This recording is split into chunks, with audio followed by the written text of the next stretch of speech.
We are here with Eyal Levinson at the Hebrew University of Jerusalem. He is part of the Beyond the Elite research team led by Professor Elisheva Baumgarten, and he just came out with his new book. How about you tell us about it?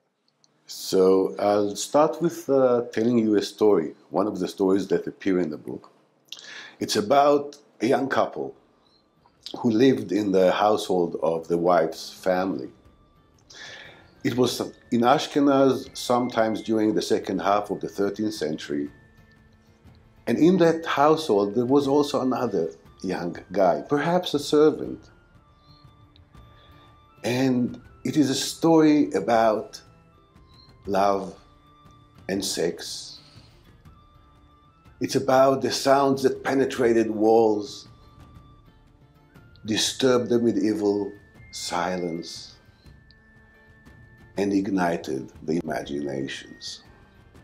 One night, the young husband saw his wife going to a secluded place with this young other guy, where they stayed, for a short while, not enough to commit adultery, because the mother of the wife came to where they were with a lit candle. But this is not the end of it. Another night, the young husband was lying in his bed, and behind the wall, he heard that once again his wife is with this lover of hers. And because of the breathing, he knew that they had sex. So this is not the end of the story. It goes on. But if you want to know more about it, as I said, it's in my book. It is titled in English, Gender and Sexuality in Ashkenaz in the Middle Ages. And there are quite a few stories like that. The book tells the story of the adolescents, young men and women who lived in Ashkenaz during the 11th to the 15th century, about their daily lives, their identities, and especially about masculinity and the young guys. What was one of the most exciting findings that you discovered during the writing process of this book?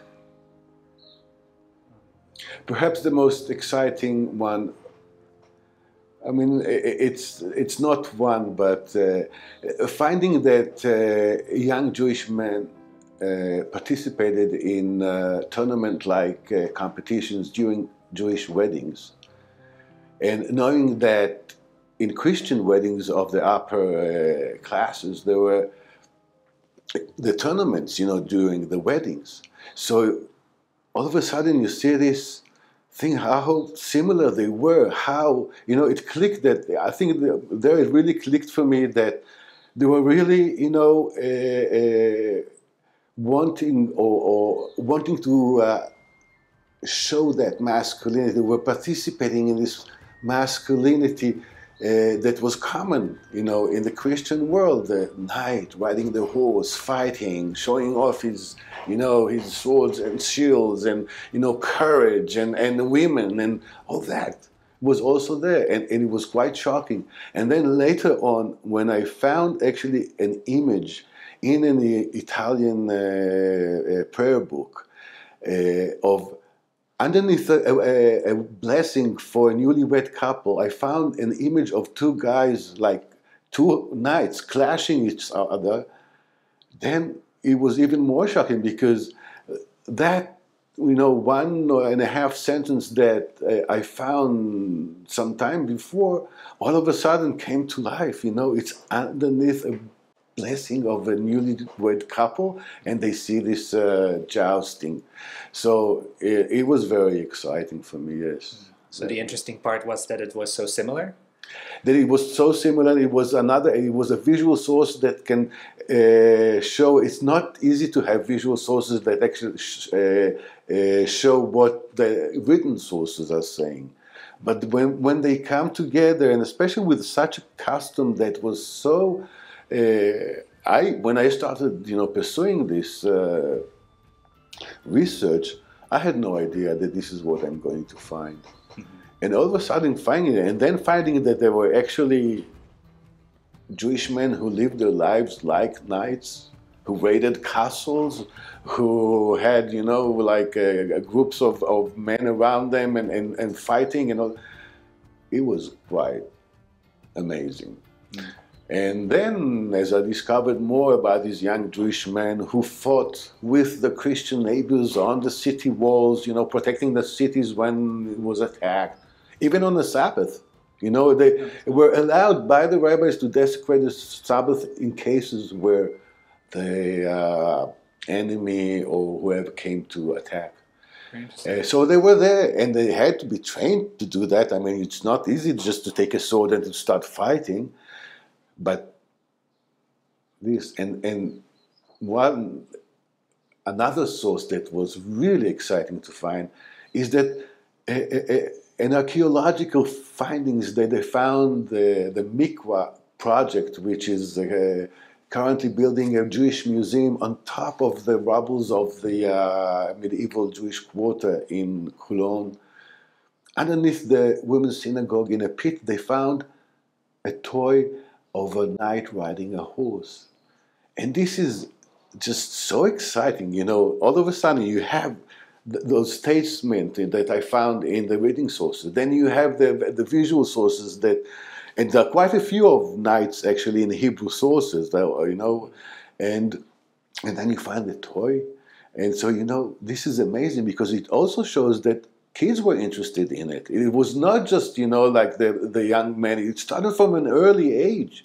And they were influenced by this chivalric culture, as were the Christian neighbors. And this is exciting. Yeah. What were some of the challenges that you faced during the writing process? I think the main challenge was dealing with the halachic sources and trying to interpret them in a way which also be acceptable by historians of halakha, for instance, that they will at least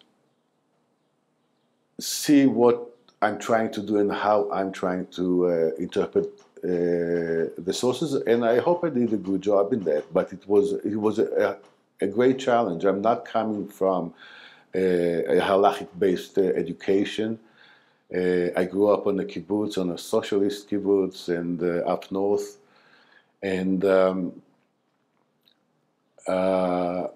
it was a challenge. But other people will judge me for that. So, if people want to get the book, where can they get it? Well, you can get it online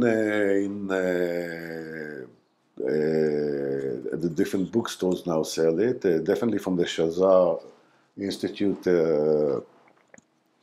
website. And of course at the Leobeck Institute in Jerusalem. And of course at the Leobeck also. I don't know if the Leobeck also sell the book itself because they got a few copies, I think. And, yeah. But, okay. And the Leobeck. Yeah. Okay, thank you very much. And I just want to add that working with the Leobeck Institute and the Shazar Center was a fascinating and a very positive experience for me. I really enjoyed, including working with the editor for a few months, and I tremendously enjoyed working with both institutes, and I really want to thank all the people that were involved. I will not say all of them one by one, but there were great people who really helped to put the end product in a different place. Thank you very much.